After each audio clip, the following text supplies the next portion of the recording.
औज़ुबिल्लाहिमिनश्शैतानिर्रजीम बिस्मिल्लाहिर्रहमानिर्रहीम। अस्सलामु अलैकुम मेरे सभी प्यारे बच्चों और बच्चों। आज 7th क्लास के सिविक्स यानी सोशल स्टडीज़ के सिविक्स सब्जेक्ट से मैंने दूसरा टॉपिक लाया है। इस टॉपिक का नाम है role of the government in health care. तो आज हम बहुत ही इंटरेस्टिंग टॉपिक ये है पढ़ने जा रहे हैं। प्यारे बच्चों, इस चैप्टर को पढ़ने के बाद हमें एक नया पर्सपेक्टिव समझ में आ जाएगा कि किसे हेल्थ कहते हैं और कैसे हेल्थ बहुत ही इम्पॉर्टेंट होती है हमारे लिए। गवर्नमेंट क्या रोल प्ले कर रहे हैं इसके बारे में, और इसको इंश्योर करने के लिए और इसको लागू करने के लिए गवर्नमेंट का क्या रोल बनता है। प्यारे बच्चों, इस चैप्टर को जानने और समझने के बाद आपको यकीनी तौर ये पता चलेगा कि बहुत ही नॉलेजेबल टॉपिक है, बहुत ही नॉलेजेबल चैप्टर है। तो हम इस चैप्टर में क्या क्या कवर करने वाले हैं। प्यारे बच्चों, इस चैप्टर में हम कवर करने वाले हैं व्हाट इज हेल्थ, हेल्थ किसको बोलते हैं, health care in India, types of health sectors जिसमें हम पब्लिक और प्राइवेट सेक्टर पढ़ेंगे। इसके अलावा प्राइमरी और डिस्ट्रिक्ट हेल्थ सेंटर्स के बारे में भी जानकारी ले लेंगे। स्पेशलाइज्ड हॉस्पिटल्स किसको बोलते हैं, function of public health services इसके बारे में भी जानकारी प्रोवाइड की जाएगी। Health care and equality, what can be done. Health care और इक्वलिटी पर मैंने कल एक टॉपिक पढ़ाया आपको, तो इक्वलिटी के पर्सपेक्टिव से भी इसको समझने की कोशिश करेंगे कि हेल्थ जो सेक्टर है इसमें इक्वलिटी के साथ हर एक को क्या ट्रीट किया जाता है, इक्वलिटी हर एक के लिए है कि नहीं है। Examples of successful health care systems, तो इसमें हम पढ़ने जा रहे हैं अपने इंडिया से केरला की एग्जाम्पल, और बाहर की देश से एक मुल्क है इसको बोलते हैं कोस्टारिका, इसकी भी हम एग्जाम्पल पढ़ेंगे। तो प्यारे बच्चों, हम अपना टॉपिक शुरू करेंगे इस बारे में। देख लीजिए प्यारे बच्चों, हमारे मुल्क में हेल्थ प्रोवाइजनिंग यानी हेल्थ को प्रोवाइड करने के लिए दो एस्पेक्ट्स हैं, दो पहलू हैं। वो कौन से पहलू हैं? They are private sector as well as public sector. प्यारे बच्चों, आपको ये मालूम होगा राइट टू हेल्थ जो है ये हमारे मुल्क में हमारे आइन के मुताबिक, हमारे कॉन्स्टिट्यूशन के मुताबिक एक फंडामेंटल राइट है। लेकिन फंडामेंटल राइट होने के बावजूद हेल्थ केयर फैसिलिटीज हर एक को यहाँ पर बराबर नहीं मिल रही हैं। क्यों नहीं मिल रही हैं? आपको मालूम होगा हमारी कितनी बहनें, हमारी कितनी माएँ इम्प्रॉपर हेल्थ केयर की वजह से अपने कीमती जानों से हाथ धो बैठती हैं। कितने हमारे बीमार एक मामूली एम्बुलेंस न मिलने के कारण अपनी जिंदगी की जंग हार जाते हैं। तो आज का ये टॉपिक जो है इन जैसे एस्पेक्ट्स और role of government in health care से जानकारी प्रोवाइड करने वाला है। बहुत ही इंपॉर्टेंट टॉपिक है, आप इसको ध्यान से पढ़ोगे। लेकिन एक रिक्वेस्ट है, एक विनती है आपसे, मेरे वीडियोस आपको कैसे लगते हैं लाइक करना इनको, इसके अलावा इनको शेयर भी करना। मेरे वीडियोस जो है इनको शेयर भी करना। वीडियो के नीचे एक बेल का आइकन आता है उस पर भी क्लिक करना ताकि आपको मेरे वीडियोस बार बार मिलते रहेंगे। तो चलिए हम आगे जाते हैं। व्हाट इज हेल्थ, हेल्थ किसको बोलते हैं? व्हाट इज हेल्थ, हेल्थ किसको बोलेंगे, सेहत किसको बोलेंगे? Our ability to remain free from illness and injuries, यानी इंसान की एबिलिटी जिससे वो बीमारियों से, चोटों से मुक्त रहता है, आजाद रहता है, हम इसको बोलते हैं हेल्थ। या एक और डेफिनेशन जो है state of physical, mental and social wellbeing in which diseases and injuries are absent, यानी ये वो स्टेट है जिसमें डिजीजेस और इंजरीज या डिजीजेस और चोट या जख्म जो होते हैं वो एब्सेंट होते हैं, इसको हम बोलते हैं हेल्थ। हमारी हेल्थ को बीमारियों के अलावा कुछ और चीजें भी इफेक्ट करती हैं, जैसे डलनेस ये हमारे हेल्थ को इफेक्ट करती है। इसी तरह इनएक्टिवनेस भी हमारे हेल्थ को इफेक्ट करती है। एंग्जाइटी भी हमारे हेल्थ को इफेक्ट करती है। हमें चाहिए कि इन चीज़ों से अपने आप को किसी भी हालत में अपने आप को इन चीज़ों से दूर रखें, तभी हम हेल्दी रह सकते हैं। अब देखते हैं हम health care in India. Health care in India, Hindustan में हेल्थ केयर का क्या तरीका है, हेल्थ केयर की हालत क्या है। प्यारे बच्चों, बीमारियों से बचने और इलाज के लिए हमें जरूरत पड़ती है प्रॉपर हेल्थ केयर फैसिलिटीज की। प्रॉपर हेल्थ केयर फैसिलिटीज जैसे health centres, hospitals, blood banks, laboratories for testing. तो इन सारी सहूलियात की हमें ज़रूरत पड़ती है। इन फैसिलिटीज से केयर और सर्विसेज एक पेशेंट को मिल जाती हैं, जिससे इसकी ज़रूरियात पूरी हो जाती है तो वो सेहतमंद हो जाता है। इन सभी फैसिलिटीज़ को अच्छी तरह इस्तेमाल और काम में लाने के लिए, यानी जो भी फैसिलिटीज़ हमें चाहिए, इनको अच्छी तरह इस्तेमाल में लाने के लिए हमें हेल्थ वर्कर्स की ज़रूरत पड़ती है, नर्सेज की ज़रूरत पड़ती है, क्वालिफाइड डॉक्टर्स की ज़रूरत पड़ती है और दूसरे हेल्थ प्रोफेशनल्स की ज़रूरत पड़ती है।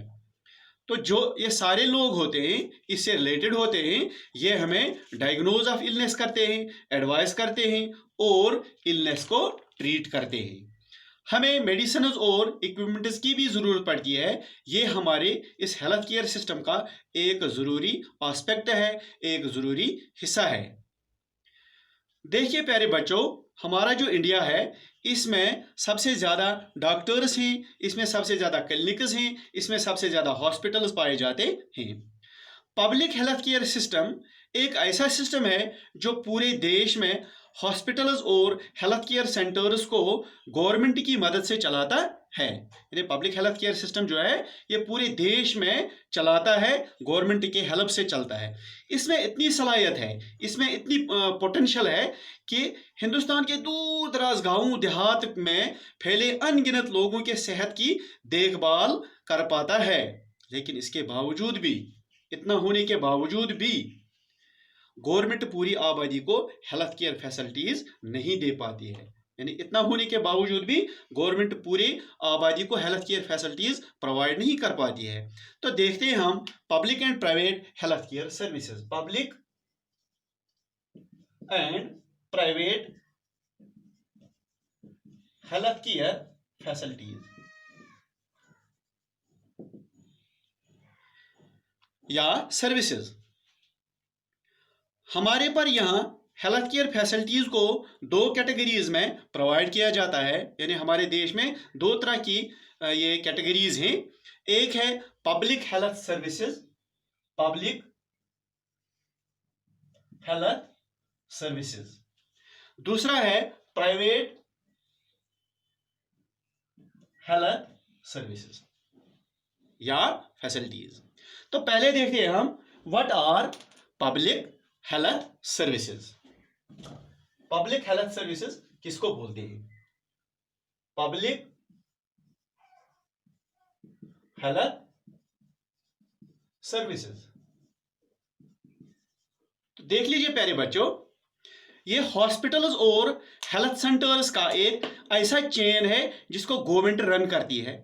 ये एक दूसरे से लिंक्ड होते हैं, इसलिए कि शहर और देहात में यानी रूरल और अर्बन एरियाज में जो आबादी होती है इनको कवर करें। तो पहले देखते हैं हम विलेज लेवल पर। जो विलेज लेवल होते हैं वहां पर हेल्थ सेंटर्स होते हैं। जो हेल्थ सेंटर्स होते हैं वहां पर नर्सेज और विलेज हेल्थ केयर वर्कर्स होते हैं। ये लोग आम बीमारियों के इलाज करने में माहिर होते हैं। ये लोग एक डॉक्टर जो कि प्राइमरी हेल्थ सेंटर में होता है के सुपरविजन में काम करते हैं। पीएचसी यानी प्राइमरी हेल्थ सेंटर जो होते हैं देहातों की आबादी को कवर करता है। इसमें बहुत सारे जो देहात होते हैं, बहुत सारे विलेज जो होते हैं इस पीएचसी के अंडर काम करते हैं। इसके बाद देखते हैं हम डिस्ट्रिक्ट लेवल पर। तो डिस्ट्रिक्ट लेवल पर एक डिस्ट्रिक्ट हॉस्पिटल होता है, यानी डिस्ट्रिक्ट को जो कवर करता है, जो तमाम हेल्थ सेंटर्स को सुपरवाइज करता है। जो भी डिस्ट्रिक्ट में हेल्थ सेंटर्स होते हैं, चाहे प्राइमरी हेल्थ सेंटर्स हों, चाहे विलेज लेवल के हेल्थ सेंटर्स हों, तो इनको ये सुपरवाइज करता है। जो बड़े बड़े शहर होते हैं, बड़ी बड़ी सिटीज़ होती है, for example our Srinagar city and Jammu city, तो वहाँ में बड़े बड़े हॉस्पिटल्स होते हैं। इसके अलावा वहाँ पर स्पेशलाइज्ड हॉस्पिटल्स किन हॉस्पिटल्स को बोलते हैं? Specialised hospitals. स्पेशलाइज्ड हॉस्पिटल्स वो हॉस्पिटल्स होते हैं जहां पर किसी खास बीमारी का इलाज किया जाता है। For example we have kidney hospital, we have heart hospital, gynae hospital, इसी तरह we have children hospital, we have chest disease hospital. तो there are so many specialised hospitals in our cities. इन सर्विसेज को हम public क्यों कहते हैं? यानी जो ये पब्लिक हेल्थ सिस्टम है या पब्लिक हेल्थ सेक्टर है, इसको पब्लिक क्यों बोलते हैं? दो कारण हैं जिनके कारण इसको पब्लिक हेल्थ सिस्टम बोलते हैं या पब्लिक हेल्थ सर्विस बोलते हैं। नंबर 1, ये ओपन होता है हर एक के लिए, जो भी आएगा इसको यहाँ पर इलाज किया जाता है। ये किसी खास आदमी के लिए नहीं बल्कि पूरी आबादी के लिए होता है। जो भी जाएगा यहाँ पर कोई डिस्क्रिमिनेशन नहीं होती है, हर एक यहाँ पर आ और जा सकता है, इसलिए इसको बोलते हैं पब्लिक हेल्थ सिस्टम। नंबर 2, यहाँ पर जो फैसिलिटीज होती हैं ये आम पब्लिक के लिए मुफ्त होती हैं या इतने कम कीमत पर होती हैं ताकि इसको आम जो गरीब होते हैं वो भी इसको आसानी के साथ अफोर्ड कर पाते हैं। इसके बाद देखेंगे हम functions of public health services. Functions of public health services, तो देख लेते हैं इनके फंक्शंस क्या होता है। देख लीजिए, जो पब्लिक हेल्थ सर्विस होते हैं इनका बुनियादी फंक्शन होता है बहुत सी बीमारियां। For example we have tuberculosis, we have malaria, we have jaundice, we have cholera, we have diarrhoea, we have chikungunya. इसके अलावा बहुत सारी डिजीज हैं जो कम्युनिटियों में फैल जाती हैं। इनको वक्त रहते ही कंट्रोल करना, यानी बिफोर टाइम इनको कंट्रोल करना, तो ये इनका एक प्राइमरी फंक्शन होता है। देख लीजिए प्यारे बच्चों, हमारा कॉन्स्टिट्यूशन, जैसे मैंने आपको पहले ही बता दिया, हमारा कॉन्स्टिट्यूशन जो है ये हमें गारंटी देता है राइट टू लाइफ की, यानी जिंदा रहने की गारंटी देता है। इसलिए गवर्नमेंट को चाहिए, जो गवर्नमेंट होती है इसको चाहिए कि जो पब्लिक होती है इसकी वेलफेयर के बारे में और हेल्थ केयर के बारे में, वेलफेयर और हेल्थ केयर के बारे में खास तवज्जो मरकूज करे और मुल्क में हेल्दी सोसाइटी को बहाल करे। तो ये था इस पब्लिक हेल्थ के बारे में। इसके बाद प्राइवेट, देख लीजिए, प्राइवेट हेल्थ सिस्टम या प्राइवेट हेल्थ सेक्टर ये ऐसा सेक्टर है जो पूरे मुल्क में फैसिलिटीज प्रोवाइड करता है, फैसिलिटीज देता है हेल्थ सेक्टर में, लेकिन इसकी जो देखभाल होता है, इसकी जो पैटर्नेज होती है, इसकी जो सरपरस्ती होती है वो गवर्नमेंट नहीं करती है, बल्कि ये एक प्राइवेट एजेंसी के हाथ में होती है या किसी प्राइवेट आदमी के हाथ में होती है। यहाँ पर हर फैसिलिटी बहुत ही महंगी होती है, बहुत ही महंगी कॉस्टली होती है।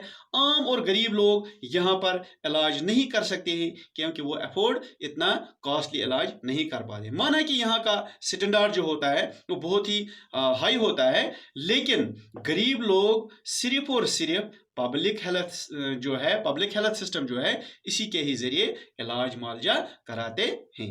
हेल्थ केयर एंड इक्वलिटी बहुत ही अहम है, अहम हिस्सा है इसका, हेल्थ केयर एंड इक्वलिटी।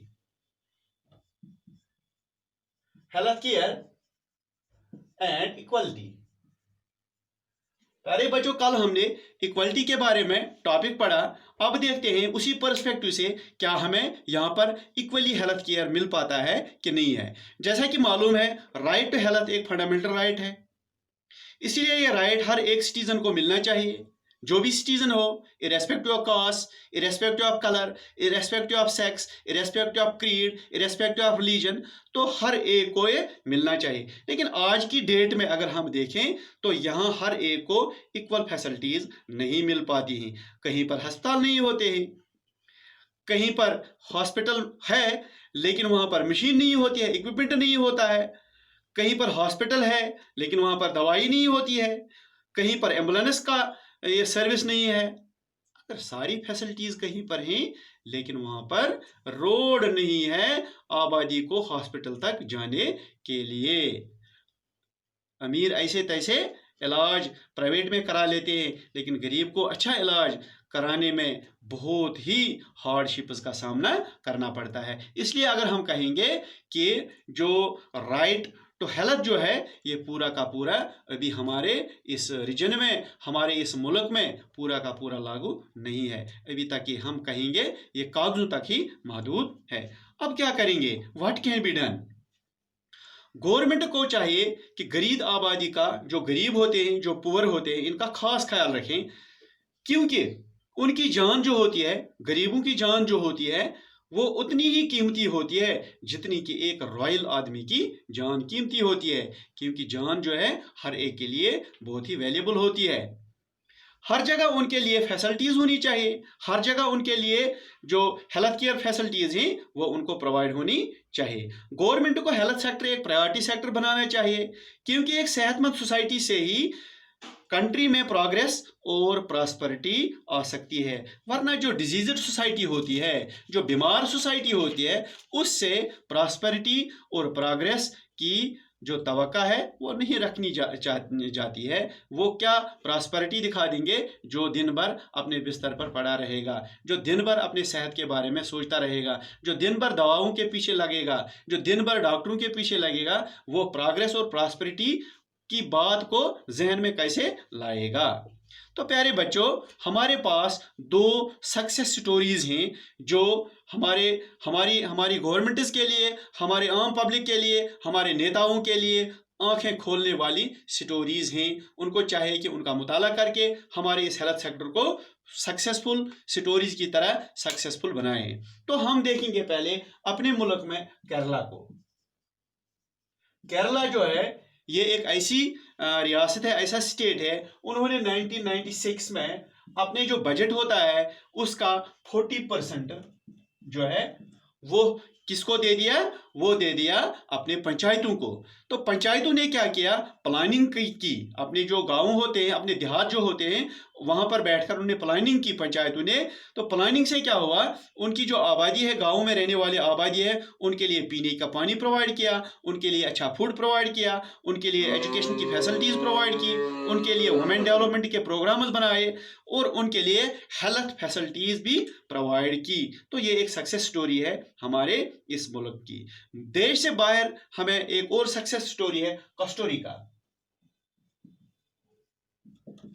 देख लीजिए, कोस्टारिका जो है ये सेंट्रल अमेरिका का एक मुल्क है, एक देश है, एक हेल्दीएस्ट कंट्री है ये।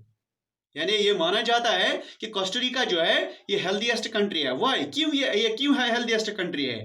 देख लीजिए, आज से चंद साल पहले, a few years ago, यहाँ की हुकूमत ने यह फैसला लिया कि वो कोई आर्मी वार्मी नहीं रखेंगे, कोई फौज नहीं रखेंगे। उनने फौज नहीं रखी, उनने आर्मी नहीं रखी। तो आर्मी का जो बजट था इसको डाइवर्ट किया। किसकी जानिब किया डाइवर्ट? उन्होंने इस बजट को डाइवर्ट किया एजुकेशन में। उनने इसको रिलेटेड फैसिलिटीज़ में, other related facilities, for example health, for example food, तो इनमें इसको उन्होंने सर्व किया, पब्लिक हेल्थ में इसको सर्व किया। तो इस तरह वहाँ जो फैसिलिटीज़ प्रोवाइड करने से वहाँ के लोग जो हैं वो हेल्दी हो गए, सेहतमंद हो गए। तो इस तरह से आज हम कह सकते हैं कि जो कोस्टारिका है ये हेल्दीएस्ट नेशन है, हेल्दीएस्ट कंट्री है। हमारे मुल्कों को, हमारे नेताओं को, हमारे लोगों को ये सोचना चाहिए कि हम अपनी सोसाइटीज़ को किस तरह एक हेल्दी सोसाइटी बनाएंगे। जब हेल्दी सोसाइटी होगी, सेहतमंद सोसाइटी होगी, तभी मुल्क हेल्दी होगा, तभी रियासत हेल्दी होगी, तभी स्टेट हेल्दी होगा। तो मुल्क में, स्टेट में, रियासत में तरक्की होगी। तो प्यारे बच्चों, इस तरह हमने आज सिविक्स का दूसरा चैप्टर भी कंप्लीट किया। अगली बार अगला टॉपिक लेकर आपके लिए फिर हाजिर हो जाऊंगा। तब तक मुझे इजाज़त दीजिए। Thank you for watching my video.